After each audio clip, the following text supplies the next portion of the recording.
Bonjour, je suis Timothée Loiret, je suis formateur professionnel pour adultes au sein du GRETA CFA de Loire-Atlantique sur le site de Saint-Nazaire et dans le domaine de la logistique.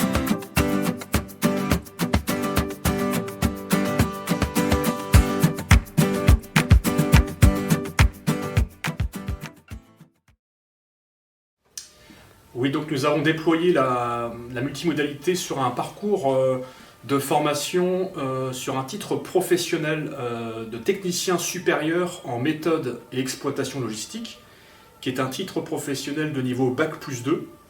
avec donc une alternance, c'est-à-dire des personnes en contrat d'apprentissage, de professionnalisation, ou sur d'autres types de financement, avec un rythme d'alternance de 3 jours entreprise, 2 jours centre. Pour mettre en place ce dispositif multimodal, j'ai été accompagné notamment de ma coordinatrice pédagogique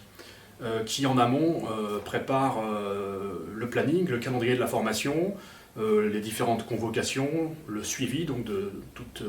tous les apprenants, mais aussi en support avec l'animatrice du centre de ressources pour l'accompagnement à la prise en main d'outils numériques. Et puis je pourrais aussi ajouter l'aide, l'appui technique des techniciens informatiques pour tout l'aspect matériel. Alors nous avons choisi la multimodalité sur ce parcours de formation pour plusieurs raisons. Peut-être la première, c'est de dire que le parcours est principalement en présentiel, mais on s'est aperçu que sur certains modules, il était aussi adapté de pouvoir le faire en distanciel, ce qui permet donc aux apprenants de pouvoir le suivre à distance, depuis peut-être leur domicile, leur lieu de vie. Ça permet aussi de nous adapter à des contraintes de calendrier, des contraintes de disponibilité de salles, de disponibilité de formateurs. Et ce dispositif nous permet aussi de pouvoir greffer sur ce parcours des salariés qui sont donc dans un souhait de monter en compétences, peuvent s'inscrire sur différents modules et pouvoir le suivre depuis leur lieu de travail, venir peut-être aussi parfois en présentiel, de manière synchrone ou asynchrone, et ce qui permet à chacun des apprenants aussi d'apprendre avec son rythme et de pouvoir peut-être se reconnecter sur la plateforme, et donc aussi en fonction de leurs propres contraintes de calendrier et d'activité de travail. Et enfin, nous avons opté aussi pour cette multimodalité dans l'animation des séances de formation. Ça permet de dynamiser une séance de formation tout au long d'une journée, par exemple de 7 heures, où on va venir ici alterner nos modalités entre le présentiel, le distanciel, et puis l'alternance des différents supports et des outils numériques notamment.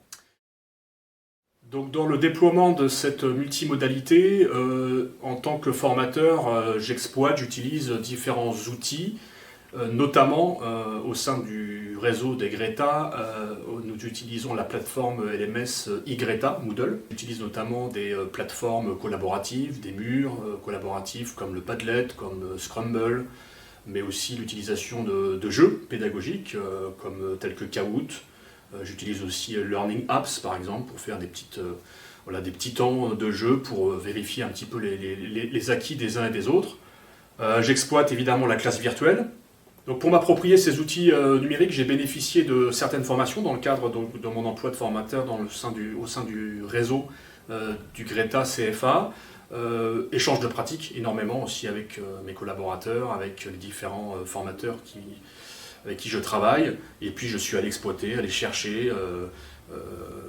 des ressources telles que l'atelier du formateur, par exemple, qui décline beaucoup d'outils numériques qui sont classés par rubrique, par mode d'utilisation. Pour ma part, en tant que formateur, le déploiement de la multimodalité en formation, c'est un gain indéniable pour l'animation de mes séances de formation. C'est même formidable pour pouvoir animer une journée, c'est-à-dire une journée qui va... pour moi, c'est l'assurance pour le formateur d'une journée de formation qui va être rythmée, qui va être variée dans les différentes applications, avec les différents outils, qui va être vivante aussi, dynamique, et qui va permettre, et pour le formateur et pour les apprenants, d'alterner. D'un point de vue apprenant et de retour d'expérience des apprenants, il y a peut-être au démarrage une appréhension, un temps d'adaptation à l'utilisation de ces différents outils, mais au final, les retours d'expérience sont mis en avant en relation avec les missions réalisées en entreprise, c'est-à-dire qu'ils s'y retrouvent sur le terrain, parce que dans leurs missions de demain, ou celles qu'ils sont en train d'acquérir, il y a l'exploitation de ces outils numériques, et il y a le côté indispensable à devoir aussi varier pour leurs propres équipes qui vont manager les différentes modalités de management, d'organisation de réunions ou d'utilisation de certains outils. Mon retour d'expérience en termes de déploiement de cette multimodalité, je dirais qu'il ne faut pas se laisser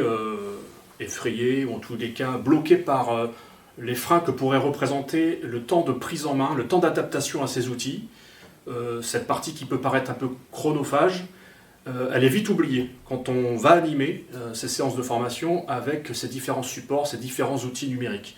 Parce qu'en réalité, on va y trouver la satisfaction des apprenants. On va avoir une facilité aussi de retour sur les évaluations des apprentissages, parce que ces outils nous permettent de capitaliser, de rassembler rapidement tous ces retours et de les exploiter après. Et donc en termes de retour d'expérience, il y a aussi cette volonté, ce désir d'aller encore plus loin pour découvrir encore d'autres options, d'autres supports, d'autres outils, et les exploiter pour pouvoir toujours être dans une logique d'amélioration continue.